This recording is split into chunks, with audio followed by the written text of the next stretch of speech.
আমরা এখন এটা কি ব্রিজ বলে, সুলতানা কামাল না এটা কি ব্রিজ? এটা মোটামুটি মাওয়ার মতোই। মাওয়ার। আমার একটু পরে সুলতানা কামাল ব্রিজে উঠবো ইনশাল্লাহ। এটা হলো ঢাকার ঢাকা প্রবেশ এবং বাহিরের না পূর্ব সাইডটা বাইপাস। যারা কাশপুর ব্রিজ এরিয়ে এই রাস্তাতে আসতে পারেন, এই রাস্তাতে আসলে পরেও খুব সহজেই যেতে পারবেন, এখানে যানজট এড়ানো সম্ভব। এখন আমরা লাইভ মারতেছেন? আচ্ছা লাইভ না, আমি ভিডিও করতেছি এটা পরে। আচ্ছা মূলত এটার একটা ব্রিজের নাম আছে না? এটা হলো Demra highway. Demra highway bridge, Jatrabari Demra highway. Jatrabari Demra highway bridge. আমরা এখন কাশপুর এরিয়ে, আমরা যদিও কাশপুরে যাব, কাশপুর এরিয়ে আমরা এই রাস্তাতে সুলতানা কামাল ব্রিজের উপর দিয়ে আমরা কাশপুরে যাব। আশা রাখি সময় খুবই কম লাগবে। আমরা এখন সুলতানা কাশপুর ব্রিজের উপর দিয়ে যাব একটু পরে। আপনারা এখন সামনে আমরা এগিয়ে যাচ্ছি। সুন্দর ব্রিজটা, অনেকটা ঢেউ খেলার মতো, উপর নিচে। এটা যারা এখান থেকে যাতায়াত করছে তারাই বুঝতে পারবে ঢেউ খেলানোর মতো। এই যে আমরা এখন একটা ঢেউর মতো নিচের দিকে যাচ্ছি, আবার কিছুক্ষণ পর উপরে যাব। খুবই ভালো লাগছে, সুন্দর পরিবেশ, ছিমছাম সুন্দর পরিবেশ।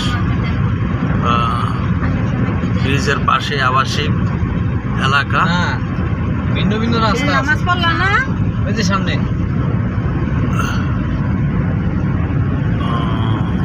তামিম, এই যে ওই যে সামনের দিকে। সবচেয়ে ভালো জিনিস হলো যে ঢেউ খেলানোর মতো, কোনো যানজট নেই। আজ শুক্রবার, একটু রাস্তা ফাঁকা, হয়তো বিকালের দিকে একটু হবে, তবে দর্শনার্থী আসে এখানে বিকালের দিকে। আসলে তো দর্শনার্থী আসে দেখার মতো। সামনে আরো সুন্দর জায়গা আছে।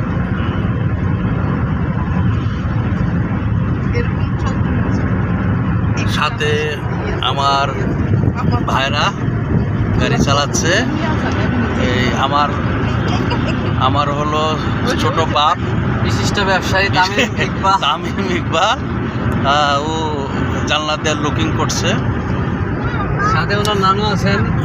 আসলে তো আমি সবচেয়ে কয়েকবার এখানে উচ্চারিত হয়েছে যে আসলে ঢেউ খেলানোর মতো, সাগরের ঢেউ খেলানোর মতো, যে সত্যিকারে এখানে আমরা শুধু ফেসবুকে বা ইউটিউবে দেখেছিলাম যে অনেক বাইকাররা শুধু খালি এই স্মথ, এই সিল্ক রাস্তা দিয়ে আসে যেখানে যানজট নাই। অনেকটা 300 ফিটের মতো, 300 ফিটের মতো। আমি এই দৃশ্যটা কোনটা? এটা পানি। আমরা ঠিক রাস্তার অপোজিটে একটা হালকা পুকুর, এখন লেকের আকার ধারণ করেছে। না এটা না, এই যে ব্রিজে উঠতেছি। এখন আমাদের সুলতানা কামাল ব্রিজ, এটা হলো শীতলক্ষা নদীর উপর এই ব্রিজটি নির্মিত। বারবার বলছি যে যারা কাশপুর যানজট এরিয়ে,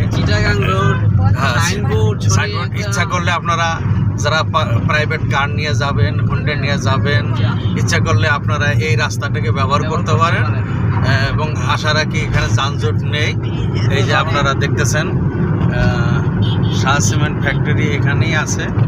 এই যে আমরা সুলতানা কামাল ব্রিজের উপর দিয়ে যাচ্ছি।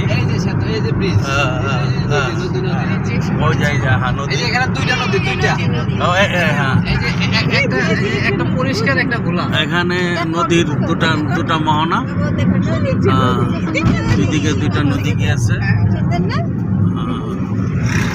আমরা কিছুক্ষণের মধ্যেই সুলতানা কামাল ব্রিজ পরে তামিমের আব্বু এবং আমি এখানে সাঁতার কাটবো।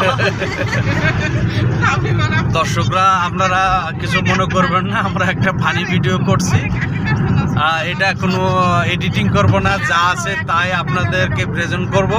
আমরা সুলতানা কামাল ব্রিজটা অতিক্রম করলাম টুল ছাড়া। এখানে কোনো টোল লাগে না, টোলমুক্ত। এবং এখানে এই জন্য আরও 5 মিনিট 7 মিনিট অতি দ্রুত যাবেন। আমরা প্রায় তারাপুর বিশ্ব রোড চলে আসছি। আমরা একটু পরে বিশ্ব রোডের মধ্যে প্রবেশ করব। আমরা এখন বিশ্ব রোডের একটু পরে, জাস্ট 2 মিনিট দেখতেছি, পাইলেই দাঁড়াই যাবো। আশেপাশে মসজিদ থাকতে পারে, আশেপাশে মসজিদ থাকলে আজকে শুক্রবার এখানে আমরা একটা মসজিদ খুঁজতেছি যে এখানে আশা করি ভালোই পাবো, খারাপ হবে না ইনশাআল্লাহ। হ্যালো গাইস, আপনারা তো দেখলেন যে আমরা যখন সুলতানা কামাল ব্রিজ পার করলাম তার আগের দৃশ্য, চমৎকার একটি দৃশ্য। মনে হয়নি এটা বাংলাদেশ। অনেকেই বলে এটা সিঙ্গাপুর, তা আমি বলছি এটা বাংলাদেশ। মানুষ বলে সিঙ্গাপুর, আমি বলি বাংলাদেশ। বাবা ছেলে সুবিধা ব্রিজ শেষ হয়েছে, এখন আমরা দেখতেছেন কাশপুর, ভুলতা, সিলেট। আমরা এই একটা এটাকে 3 রাস্তার মোড় বলবো। এই যে মসজিদ, 3 রাস্তার মসজিদ আছে, দেখে আমরা এখানে একটু নামাজ পড়ার জন্য বিরতি দিলাম। ততক্ষণে আমাদের সাথে ছিলেন, থ্যাংক ইউ। সামনে আরো সাথে থাকবেন। ধন্যবাদ। আমরা এখানে একটু বিরতি দিলাম। আচ্ছা, আমরা এই পাশে ক্লাসটা বন্ধ করে